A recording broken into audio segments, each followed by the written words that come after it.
आवाज क्लियर है? खुश रही, खुश रही। कहां तक पढ़ा दिया बेटा? पिछली क्लास में हम सभी कहां थे? अभ्यास प्रश्न के अलावा पिछली क्लास में कहां थे? हमें लगता है ऋग्वैदिक कालीन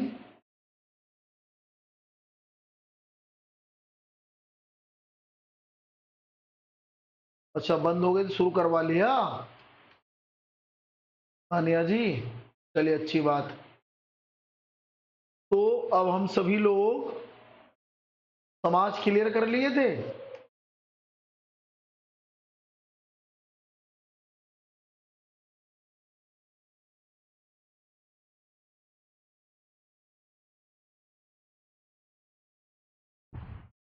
हमें लगता है कि ऋग्वैदिक समाज पढ़ा रहा था ना।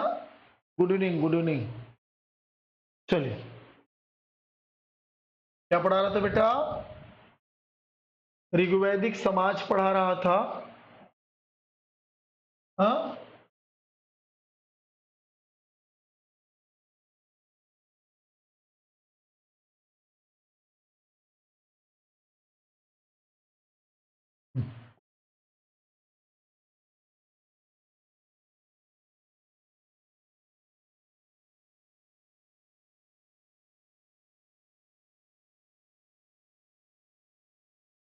तो ऋग्वैदिक समाज लगभग हो गया था। ऋग्वैदिक समाज में हमने क्या क्या बताया था?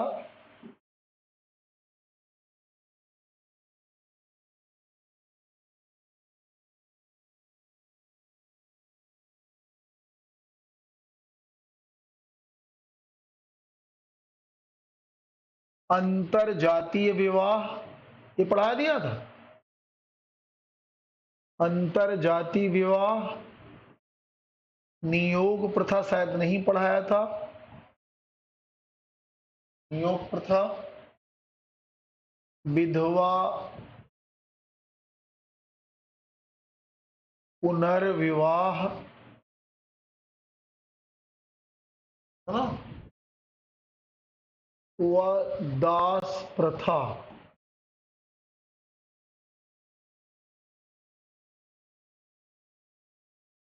इन सब का प्रचलन था, है ना। और क्या बताया था? सती प्रथा, पर्दा प्रथा, बाल विवाह, है ना,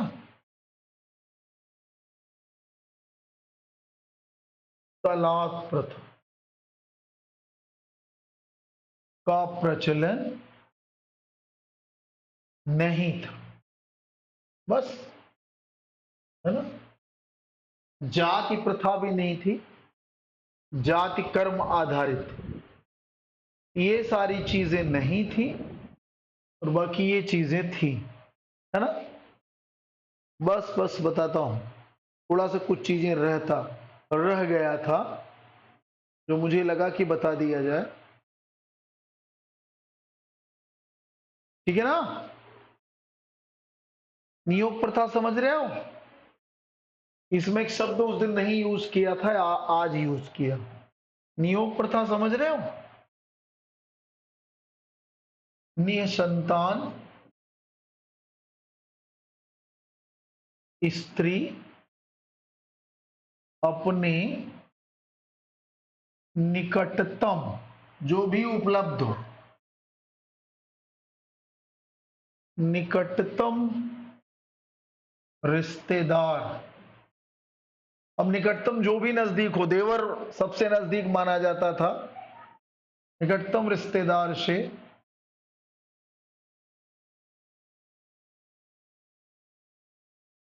अस्थाई वैवाहिक संबंध द्वारा संतान उत्पन्न कर सकती थी, जो कि उत्तर वैदिक काल में ये प्रथा बंद हो गई। ये नियोग प्रथा, ठीक है ना। ऋग्वैदिक काल में थी, संतान उत्पत्ति को यहां महत्व देते थे, लेकिन उत्तर वैदिक काल में यह प्रथा समाप्त हो। बस ये ऋग्वैदिक समाज है, इसका पहनावा होनावा सब बता दिया था, और अब यहां कुछ नहीं बताना है।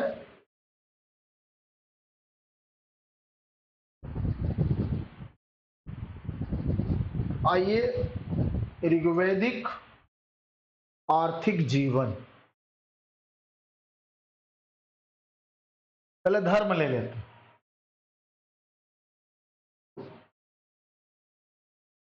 ऋग्वैदिक धार्मिक जीवन, है ना। फिर अर्थव्यवस्था लेंगे, ठीक बेटा। सबसे पहले धार्मिक जीवन ले लें।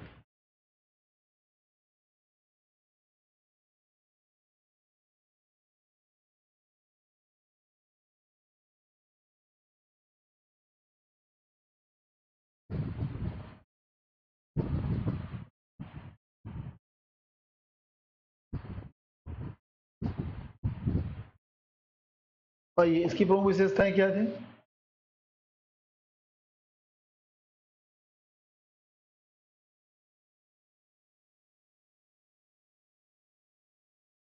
प्रकृति का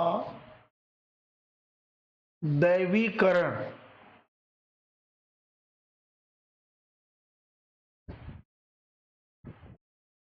दैवीकरण करते हुए देवताओं को प्राकृतिक शक्तियों का वाहक बताया गया। माने दैवीकरण कर दिया प्रकृति का,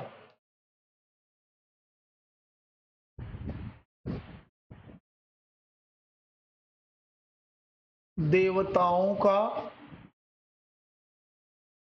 मानवीयकरण,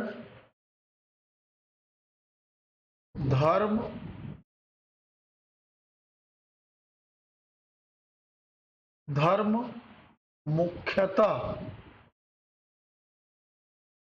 कर्म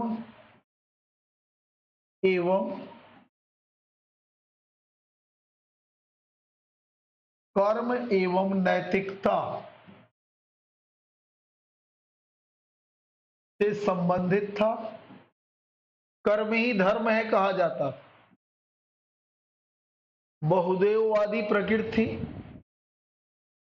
अनेक देवता। बहुदेववादी, एकेश्वरवादी एवं सर्वेश्वरवादी।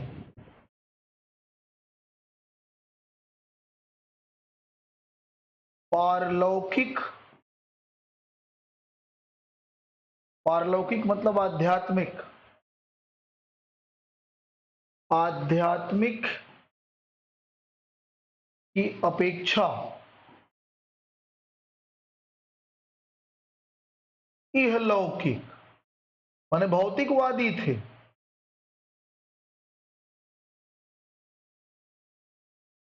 भौतिकवादी माने आध्यात्मिक कम थे क्या कि वहां क्या होगा, ऊपर क्या होगा, ऊपर नीचे क्या होगा, नहीं। उनको अपनी चिंता थी, हमें युद्ध जिताइए, देवताओं की इसलिए पूजा, हमें पानी बरसाइए, है ना, हमें अधिक अन्न उपजाइए, हमें सुख सुविधाओं से लैस करिए। इसीलिए इनको आध्यात्मिक की चिंता नहीं थी कि मरने के बाद मोक्ष प्राप्त होगा कि नहीं। ये लोग अपने वर्तमान को जीते थे। इसीलिए हमने क्या कहा, पारलौकिक की अपेक्षा इहलौकिक माने भौतिकवादी थे। जो उन्हें दिख रहा है उसके प्रति वो सक्रिय थे। ये इनके देवता, ये इनके धर्म की खास बात थी। धर्म इनका नैतिकतावादी था कि किसी भी कीमत पर पारलौकिक जीवन की अपेक्षा इहलौकिक जीवन पर ज्यादा ध्यान देते थे। आगे चल के ये आध्यात्मिक अधिक हो गया, मोक्ष माने धर्म अर्थ काम मोक्ष की तरफ बढ़ गया। लेकिन ऋग्वैदिक धर्म जो था ये आध्यात्मिक की बजाय भौतिकवादी अधिक था। उम्मीद है कि आपको समझ में आ गया होगा। आइए, इस समाज, जैसा कि मैंने कहा, इस समाज में अनेक प्रकार के देवताओं का उल्लेख किया गया। कहते हैं कि ऋग्वैदिक काल बहुदेववादी था, तो कुल 33 देवताओं का उल्लेख, कुल 33 देवताओं का उल्लेख किया गया, जिन्हें 3 श्रेणियों में बांटा गया। आइए,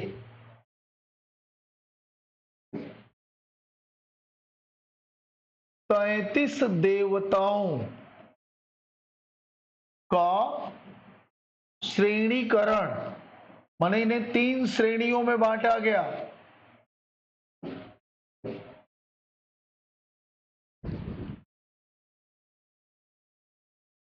आइए, कौन कौन? और ये 3 श्रेणियों वाला मामला यास्क की नृत्य में, यास्क का निरुक्त, इसी में 3 श्रेणियों में बताया गया।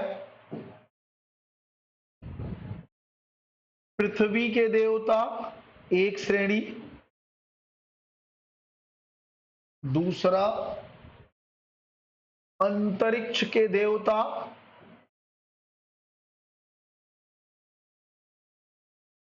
और तीसरा आकाश या द्विस्थान,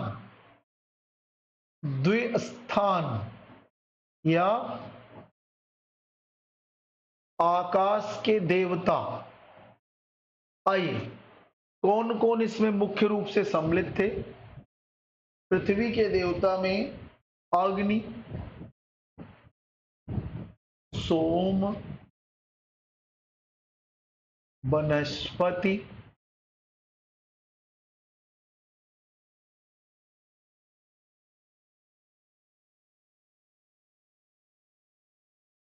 आपानपात, है ना, सबका नाम नहीं है, बस इतना ही मिलता है। आइए, अंतरिक्ष में किसे किसे लेके चलेंगे?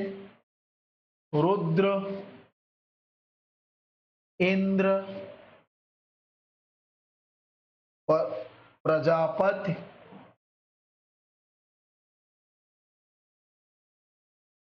पर्जन्य, और आइए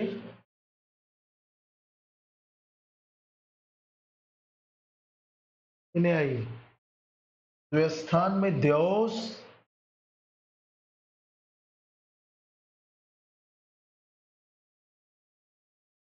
वरुण, मित्र, विष्णु। द्यौस सबसे प्राचीन, सबसे प्राचीन एवं आर्यों के पिता, इन्हीं द्यौस को कहा गया। इन्हें ध्यान रखना। और देखिए, अग्नि,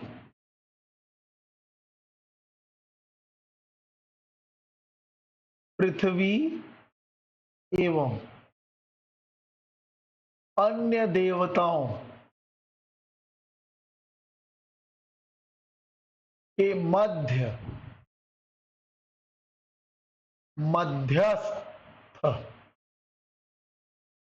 मध्यस्थ, ठीक है।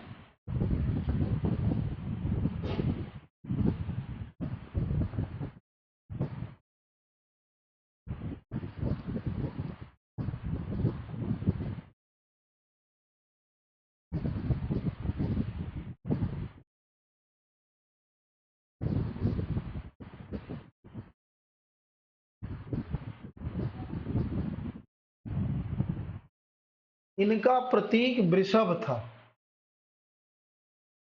इनका प्रतीक वृषभ, इसका देवस का, है ना, ये खास खास बात हो गई।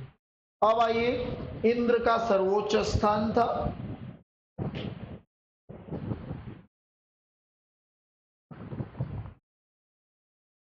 इंद्र आकाश का जो देवता था,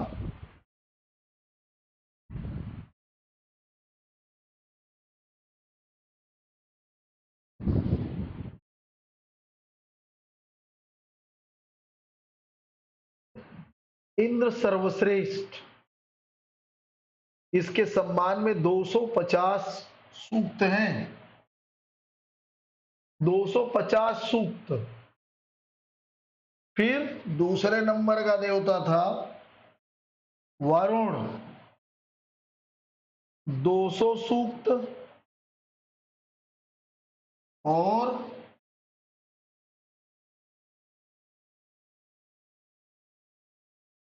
इसके बाद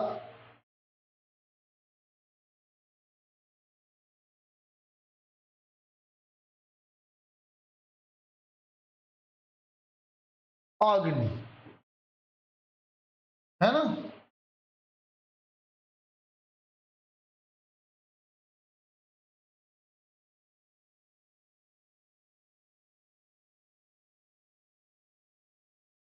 दियोस सबसे प्राचीन देवता थे शशांक सिंह जी।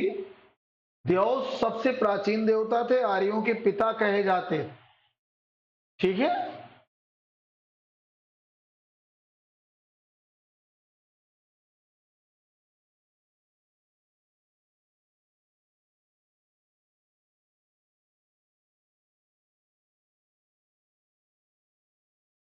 दियोस जो है ये पिता कहे जाते।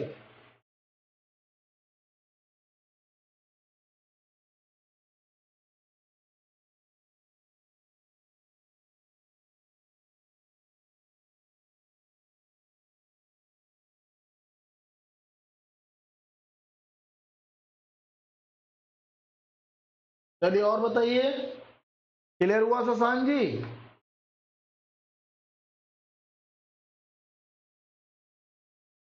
क्या नहीं समझ में आया तानिया बानो? ऊपर क्या लिखा? 33 देवताओं का श्रेणीकरण, 33 देवताओं का श्रेणीकरण।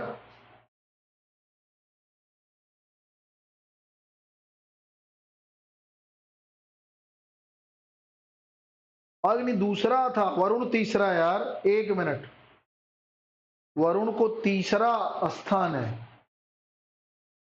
अग्नि पृथ्वी।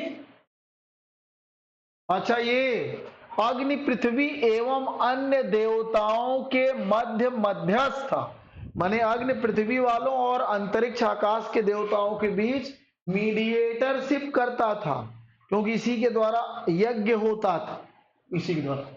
एक बात यहां ध्यान रखना, अग्नि यहां दूसरे नंबर पर है सूक्त के आधार पर, सूक्त के आधार पर अग्नि दूसरे नंबर पर। अग्नि को 200 सूक्त है, और जबकि वरुण के बारे में 30 बार उल्लेख है, लेकिन इन्हें ऋतस्य गोपा कहा गया। अग्नि को ऋतस्य गोपा, इट मीन्स नैतिक व्यवस्था का संस्थापक, इसे वरुण को माना गया, तीसरे स्थान पर है। आप सही हो गया सानिया जी? और लाइट कम करें, रुको एक मिनट। अब दिखा, एक लाइट कम कर दिया, अब तो दिख रहा अन्य देवताओं के मध्य मध्यस्थ।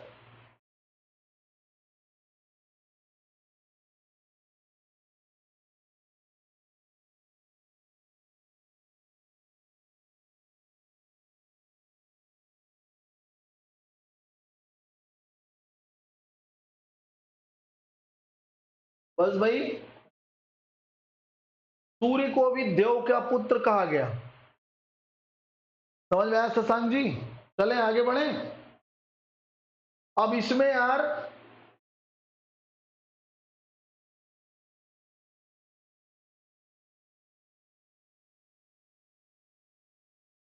कई देवियों का भी उल्लेख है। आई ऋग्वैदिक देवियां, वो तो देवता है। आइए ऋग्वैदिक देवियां,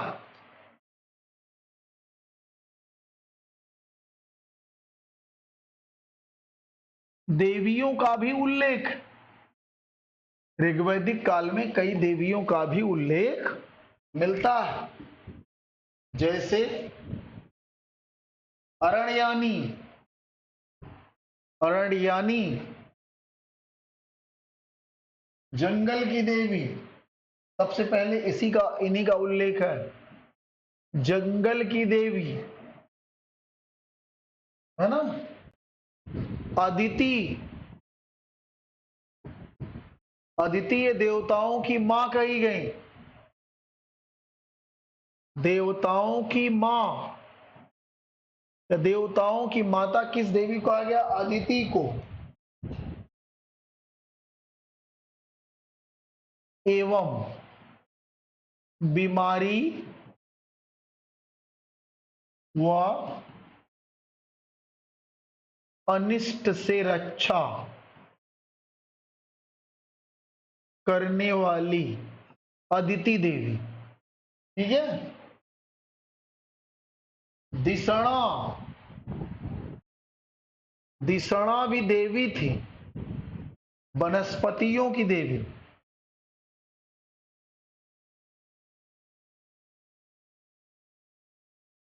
और सविता,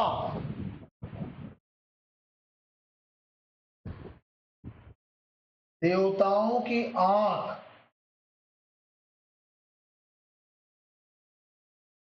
देवताओं की आंख। एक और देवी का उल्लेख मिलता है, उषा, जो प्रभात की देवी है। उषा का 300 बार उल्लेख, ऋग्वेद में 300 बार उल्लेख है। देवियों में सबसे ज्यादा इनका भी उल्लेख। एक सरस्वती देवी का भी उल्लेख है। सरस्वती, सरस्वती जो देवी है, पहले नदी देवी थी, नदी देवी, बाद में विद्या की देवी हो गई। और उषा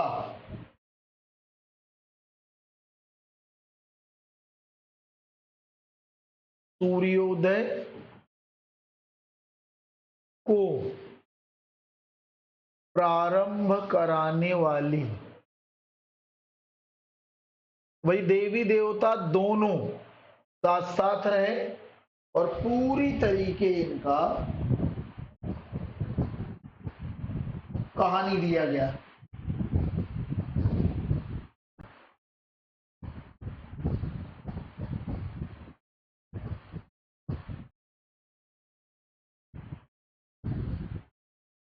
ठीक है, यहां तक क्लियर है? चलिए आप जरा देखिएगा, इसमें कौन सा ऐसा देवता था जिसे बलि नहीं दी जाती?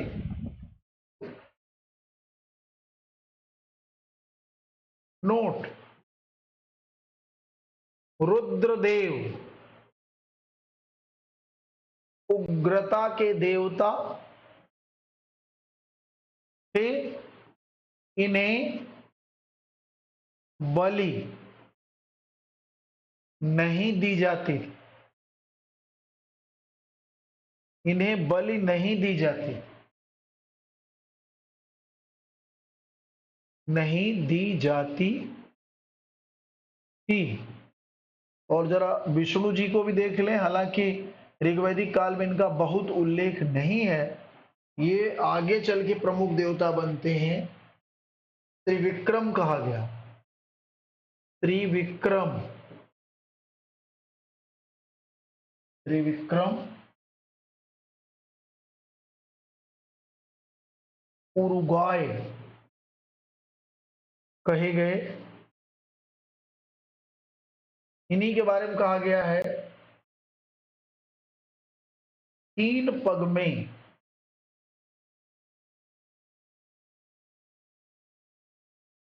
3 पग में विश्व को माप लेने वाले देवता। ये कुछ खास खास धर्म की बातें थी जो मैंने आपको बताया गया। अब हम बात करेंगे इनके आर्थिक जीवन।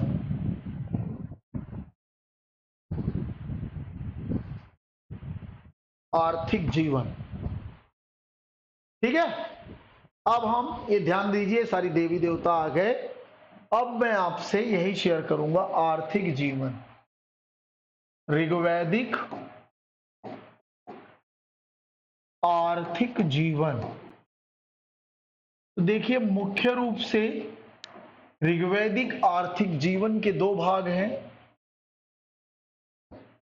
कृषि तो कम था, सबसे ज्यादा पशुपालन था। कृषि एवं पशुपालन और थोड़ा बहुत व्यापार की भी बात मिलती।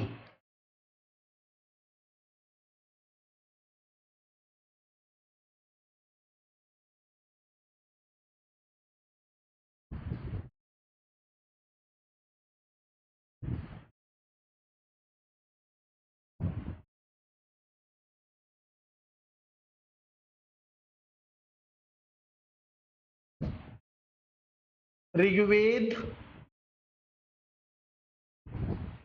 के चौथे मंडल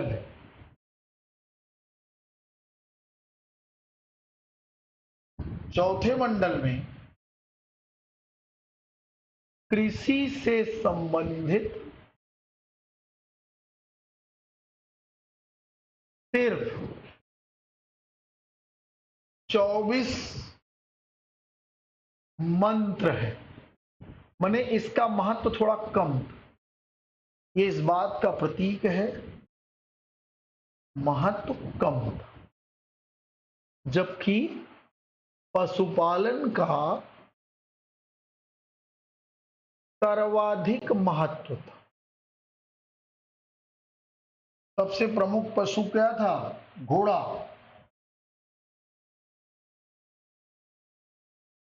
अश्व का 215 बार उल्लेख, ठीक है। गाय का 176 बार,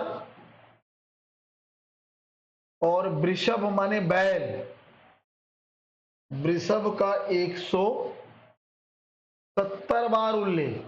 तो सबसे ज्यादा पशुओं में महत्व घोड़े का, फिर गाय का, फिर बैल। हाँ,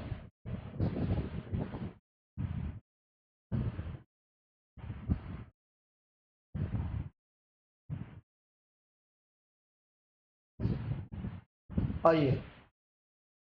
भूमि निजी संपत्ति न होकर सामूहिक रूप से कबीले की होती थी। माने सामूहिक प्रतिनिधित्व था, सामूहिक स्वामित्व था।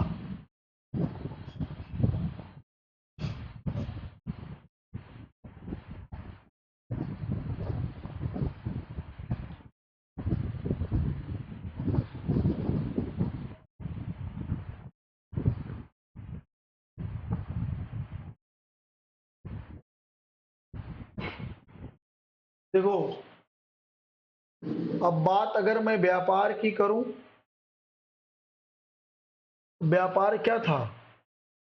वस्तु विनिमय पर आधारित, कोई मुद्रा नहीं थी। अदला बदली, माने किसी भी प्रकार का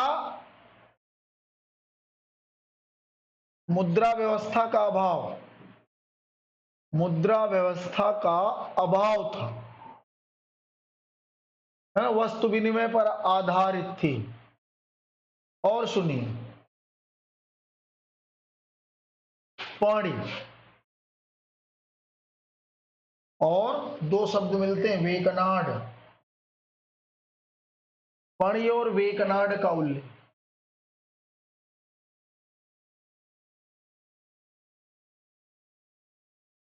ये दो शब्दावली है। पणि माने व्यापारी, एवं इन्हें पशुओं का चोर कहा जाता है। मवेशियों का चोर, पशुओं के चोर थे, पशु या मवेशी। वेकनाड ये सूदखोर थे। सूदखोर समझते हो ना, सूद पर पैसा देना। ये दो कहते थे, यही उधार देना एक कुसीद वृत्ति है।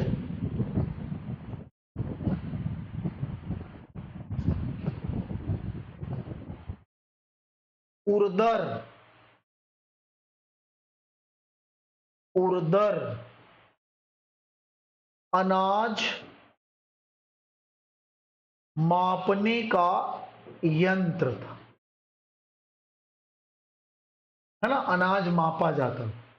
तो बिजनेस को कहीं बहुत बड़ी नहीं थी।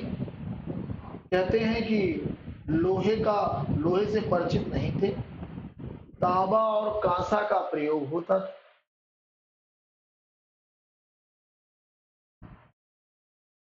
तांबा एवं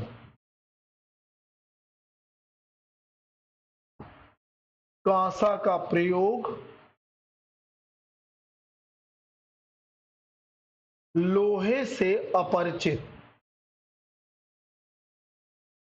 बस खत्म करो, ये ऋग्वेद यहीं से खत्म। बहुत हो, जो बचेगा वो अभ्यास प्रश्न में आप देखते ही। बस बहुत बता दिया मैंने इतना।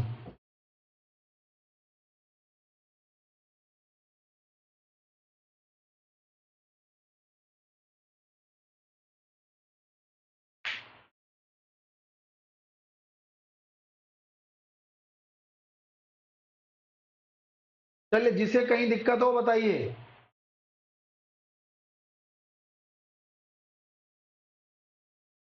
जिस भी बालक को कहीं दिक्कत हो बात करो।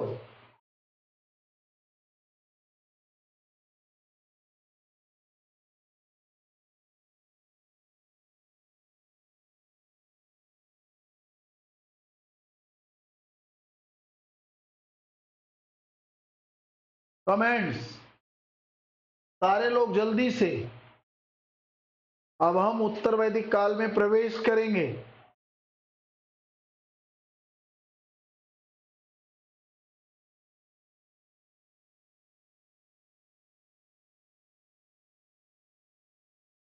ऋग्वेद में किस पशु का उल्लेख नहीं मिला?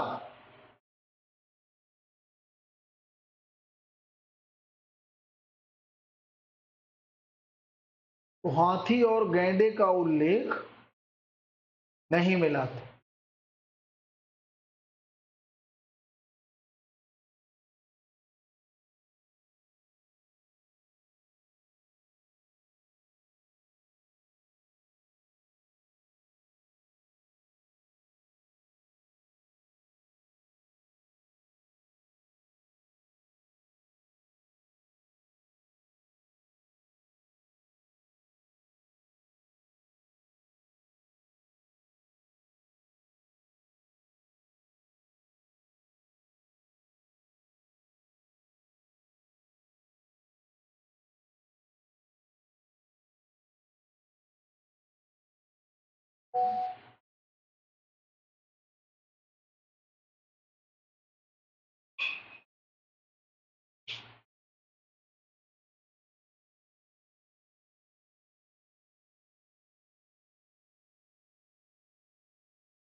सारे बताइए यार, बस एक लोग अमिता जी का कमेंट्स आया, और सारे क्या कर रहे हैं?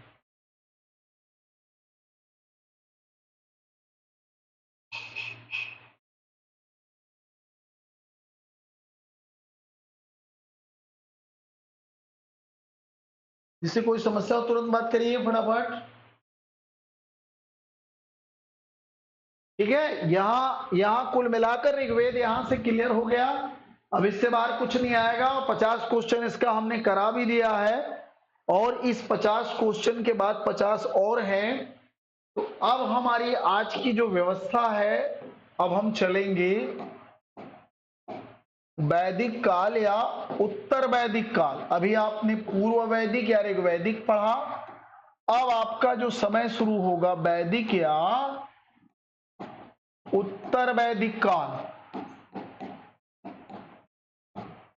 जैसा कि समय पहले ही बताया है, 1000 से लेकर 600 बीसी इस युग में दो प्रमुख बातें आई।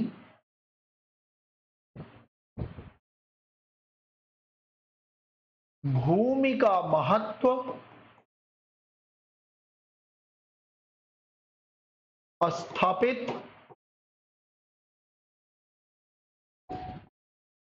युद्ध का आधार पशु न होकर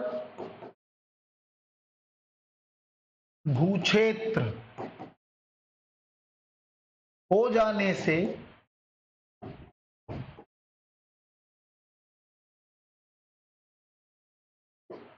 विस्तारवादी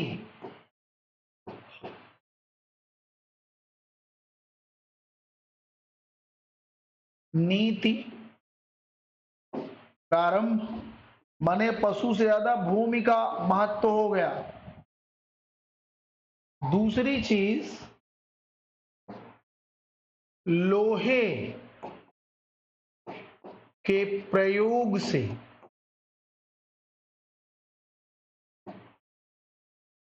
भूक्षेत्रों, कृषि कार्यों एवं युद्धों का विस्तार। माने निर्णायक भूमिका लोहे का प्रयोग हुआ, जहां से शुरुआत हो गई। माने अब यहां पशु के लिए लड़ाई न होकर जमीन के लिए लड़ाई शुरू हो गई।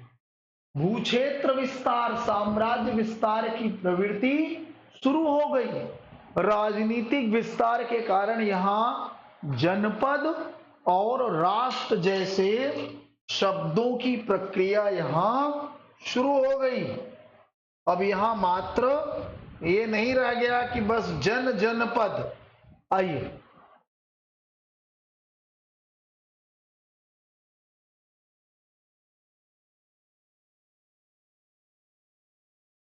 अब इस युग की जो प्रशासनिक इकाई का विस्तार हुआ,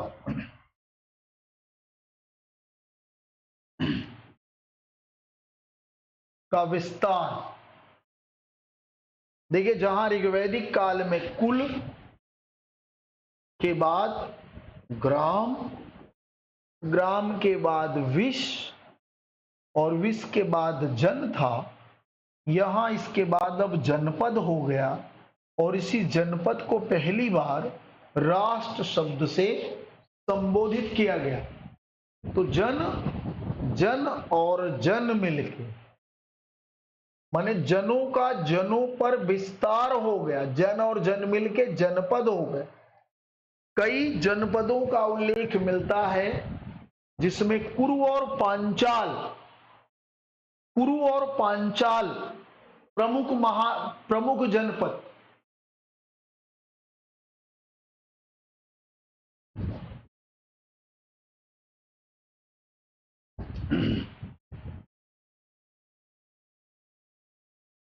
कुल 9 जनपदों या राष्ट्रों का उल्लेख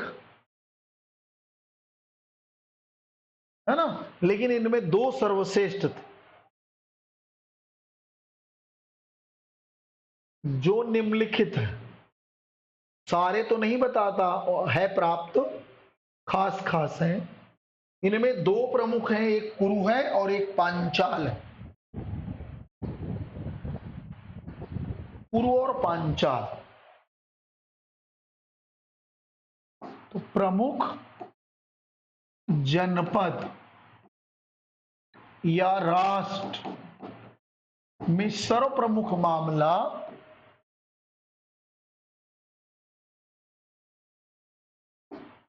कुरु एवं पांचाल। कुरु का निर्माण कैसे हुआ? कुरु में भरत और पुरु मिल गए, माने ऋग्वैदिक भरत प्लस पुरु मिलकर बन गए कुरु। और क्रीवी, क्रीवी एवं तुरुवस, क्रीवी एवं तुरुवस मिलकर बन गए पांचाल। कुरु की राजधानी आसंदिवत,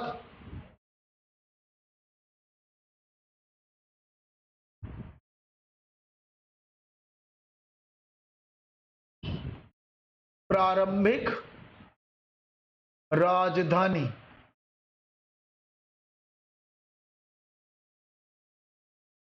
आसंदिवत, बाद में इंद्रप्रस्थ, इंद्रप्रस्थ है ना, कुरु की राजधानी। इंद्रप्रस्थ ही आगे का हस्तिनापुर है। यहां के प्रमुख राजा, यहां के प्रमुख शासक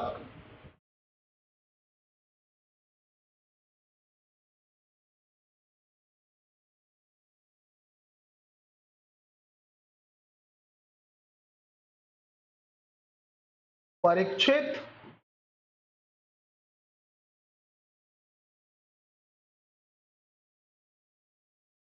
परीक्षित एवं जन्मेजय, ये दोनों प्रमुख राजा थे।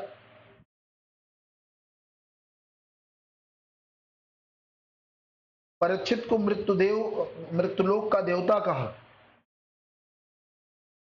मृत्युलोक का शासक। जबकि जन्मेजय के बारे में कहा गया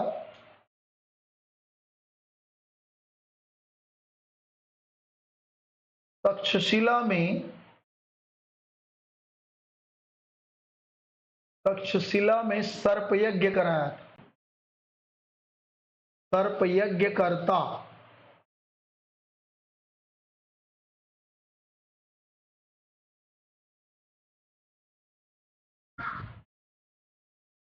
आइए एक नोट पॉइंट ले लो। अंतिम कुरु राजा, कुरु राजा निचक्षु का उल्लेख मिलता।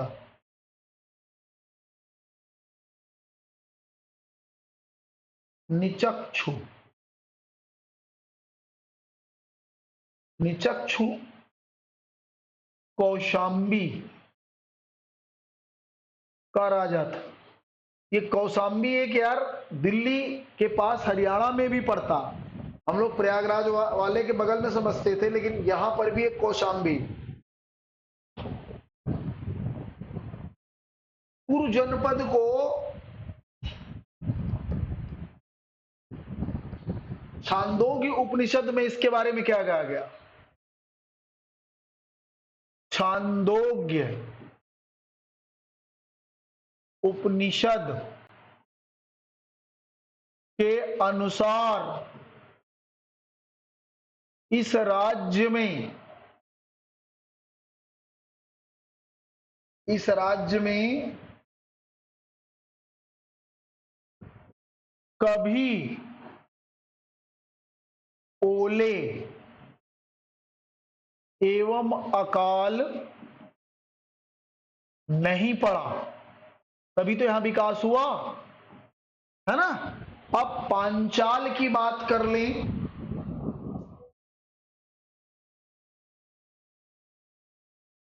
पांचाल की राजधानी काम्पिल्य, ये हो गया यहां पर पांचाल की राजधानी काम्पिल्य। प्रमुख राजा, काम्पिल्य तो बरेली के पास है बेटा। प्रमुख शासक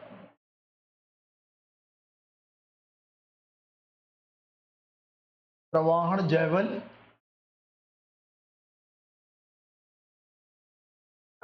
प्रवाहन जयवली, आरुण श्वेतकेतु, आरुण श्वेतकेतु,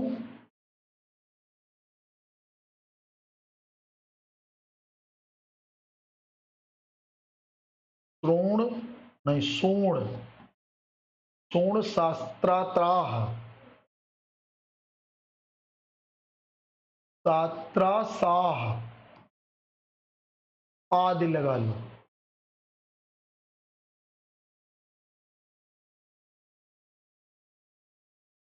अच्छा, इन दोनों राज्यों को ध्यान रखना, कुरु और पांचाल को, इन दोनों राज्यों को ध्यान रखना, आर्य संस्कृति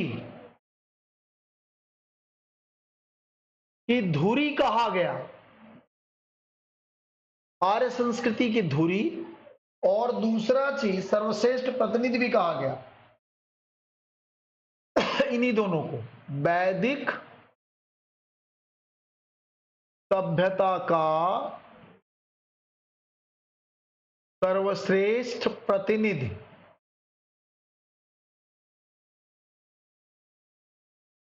ये दोनों पॉइंट इसके लिए है, माने कॉमन है कुरु के लिए और पांचाल के लिए। ये विशेष बातें हैं, इसके अलावा कुछ और राजाओं का उल्लेख मिलता है ना।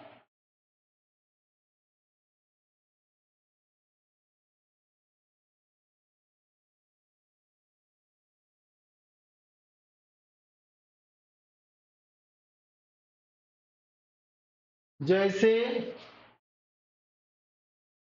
अन्य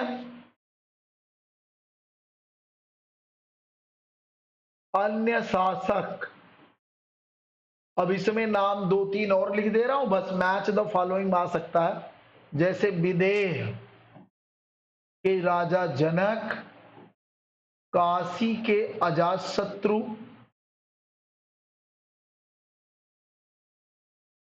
है ना, कैकेयी के अश्वपति, अश्वपति कैकेयी इसी कैकेयी क्षेत्र की थी।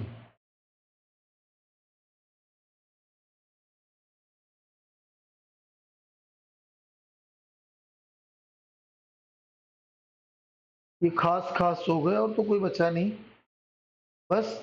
अच्छा, एक बात यहां यार और बतानी है, कैकेयी राज्य के बारे में कहा जाता दार्शनिक राजा सुपथ था, छांदोग्य उपनिषद के अनुसार कैकेयी राज्य में, जरा ये बाहर लिखना चाहूंगा, कैकेयी राज्य के बारे में छांदोग्य उपनिषद क्या कह रहा, कभी भी कोटेशन से प्रश्न आ सकता है ना। कैकेयी राज्य के बारे में यहां का राजा जो है अश्वपति के अनुसार, छांदोग्य उपनिषद कहता, छांदोग्य उपनिषद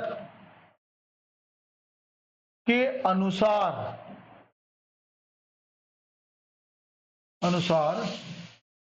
यानी कैकेयी राज्य राजा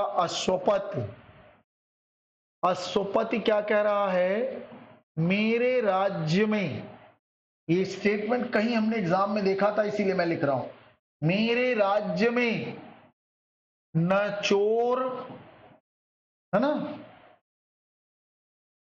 न मद्यप माने मदिरा पान नहीं करना, थोड़ा फेंक ज्यादा रहा, ऐसा हो नहीं सकता कि मद्यप न रहा हो। न अविद्वान, कोई अविद्वान नहीं था, न अविद्वान, और न ही व्यभिचारी माने गंदा काम करने वाले, न ही व्यभिचारी हैं। ये अश्वपति कैकेय कह रहे हैं अपने राज्य की बड़ाई में। तो किस राज्य के बारे में छांदोग्य उपनिषद ये स्टेटमेंट देता है कि किस राज्य में कहता है कि मेरे राज्य में न चोर है, न मद्यप है माने मदिरा पीने वाले, न अविद्वान, और न ही व्यभिचारी माने गंदा आचरण करने वाले लोग हैं। ये कुल मिलाकर बहुत ही महत्वपूर्ण है। आइए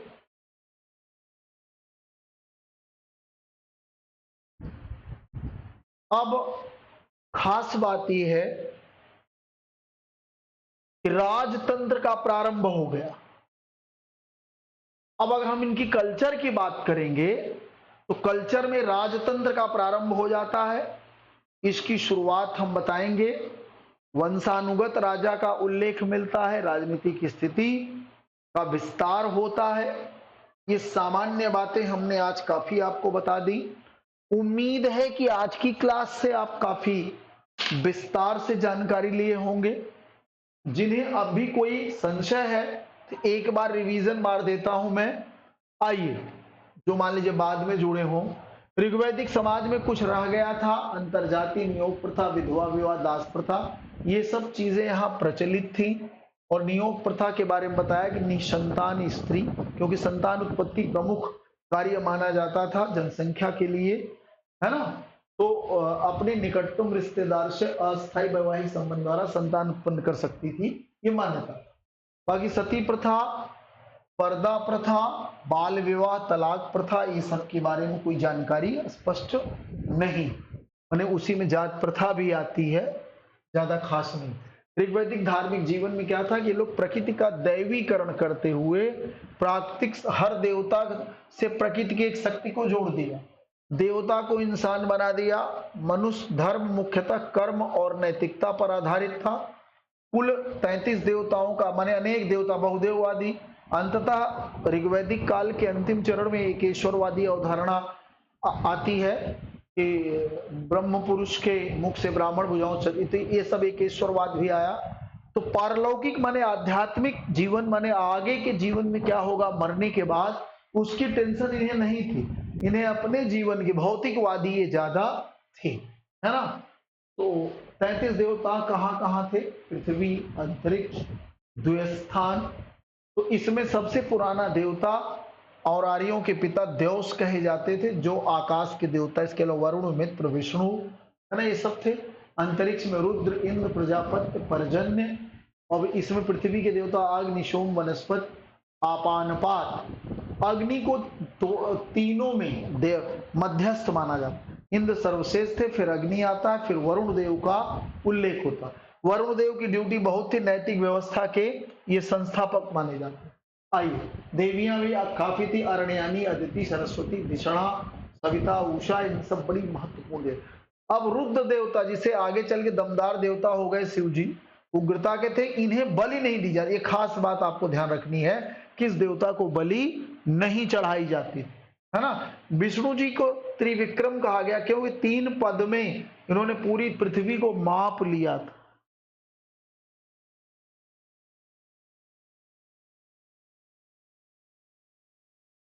चलिए आगे जरा देखिएगा, ऋग्वैदिक आर्थिक जीवन में कृषि पशुपालन के साथ साथ थोड़ा बहुत व्यापार की भी बात होती है। कृषि कमजोर थी क्योंकि चौथे मंडल से 24 मंत्र है ना, महत्व कम था। भूमि निजी संपत्ति नहीं मानी जाती बल्कि सामूहिक संपत्ति मानी जाती। हाँ, पशुपालन का महत्व, घोड़े का सबसे ज्यादा उल्लेख, गाय, फिर बैल, ऐसे कई पशुओं का उल्लेख। तांबा कांसा का प्रयोग करते, लोहा नहीं जानते। मुद्रा नहीं थी, वस्तु विनिमय पर आधारित माने समान अदला बदली से बिजनेस होता है ना। पणी, पणी नामक व्यापारी का उल्लेख है, लेकिन इससे बड़ी घृणा होती क्योंकि पशुओं का चोर भी था। वेकनाट माने सूदखोर, सूद पर पैसा देते थे। उर्दर अनाज मापने का यंत्र था। अब उत्तर वैदिक काल में चले गए, भूमि का महत्व शुरू हो गया।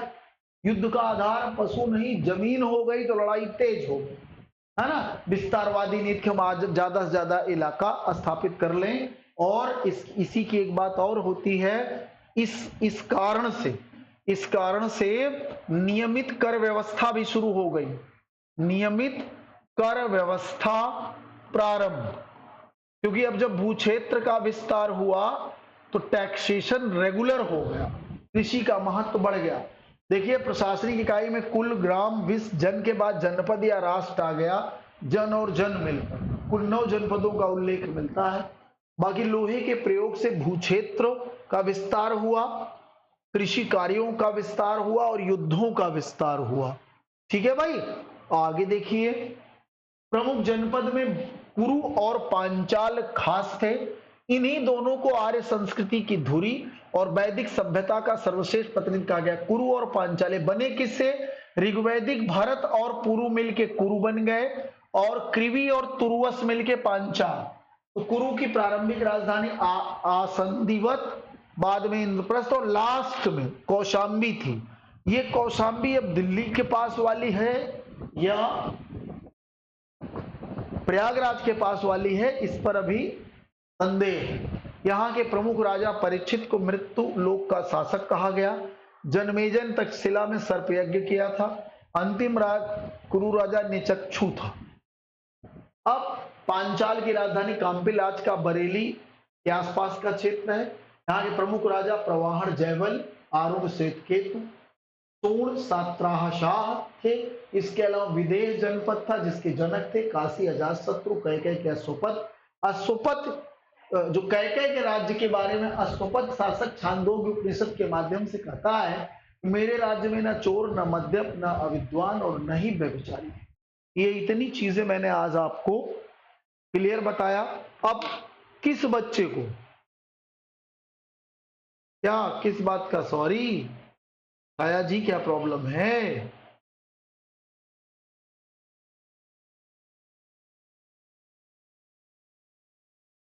कैसा रहा सेशन? कमेंट्स करके बताइए। ठीक है ना, कवर हो रहा है सब? सारे इसमें कैप्चर हो रहे हैं कि नहीं? जो कुछ भी रह जाएगा थोड़ा बहुत, वो हम लोग जब रियल एग्जाम हो, माने जब प्रैक्टिस पेपर होगा तो बची खुची चीजें हम अभ्यास प्रश्न में रख लेंगे। अब कल ऋग्वैदिक पूरी कल्चर की बात करूंगा दोस्त। कल मैं ऋग्वैदिक कल्चर की बात करूंगा जिसमें राजनीतिक व्यवस्था, समाज, धर्म, अर्थव्यवस्था की बात करते हुए इस चैप्टर का समापन कर दूंगा, है ना। तो ये इससे समाज में थोड़ा वैवाहिक व्यवस्था वगैरह विस्तार से बताऊंगा। थोड़ा सा ये हो सकता है कि कल ना समाप्त हो के अगले दिन समाप्त।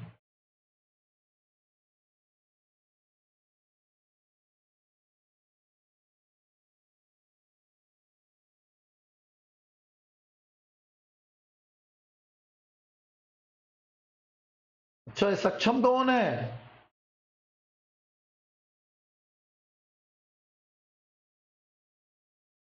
सक्षम कौन है? चलिए, तो आप सभी का बहुत बहुत स्वागत है हमारी हर क्लास में। बस पढ़ते रहिए, चैन दिलाना पूरा हमारा प्रयास है। इतिहास में अच्छा, अच्छा ये भी पढ़ेगा? वाह भाई वाह, इसे मजा आती पढ़ने में।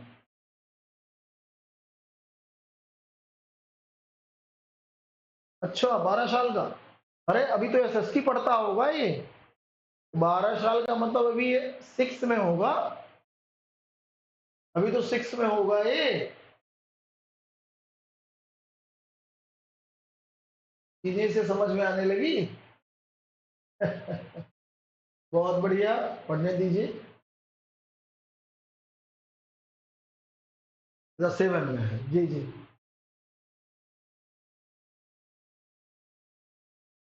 अच्छा, DSSB के लिए जुड़े हैं शशांक जी, पढ़िए इतिहास। इतिहास में हम आपको पारंगत बना देंगे। बाकी आप और चीजें अपने से पढ़ते रहिए शशांक सिंह जी, घबराइए मत। इतिहास में कहीं से कुछ बचेगा नहीं यार, टेंशन ना। ठीक है। इतना पढ़ा दूंगा कि सब उसी में से आ जाए, इतना अभ्यास करा दूंगा, इतना मैटर दे दूंगा, सब उसी में समाहित हो। बिल्कुल सच शशांक जी घबराएंगे। तो पढ़िए भाई। सक्षम जी आपका स्वागत है हमारी क्लास में। जो भी जिज्ञासा हो पूछ लिया करिए। शशांक जी आप भी मत घबराइए, सारा करा डालूंगा, कुछ भी बचेगा, है ना। चलिए, थैंक यू, बहुत बहुत धन्यवाद।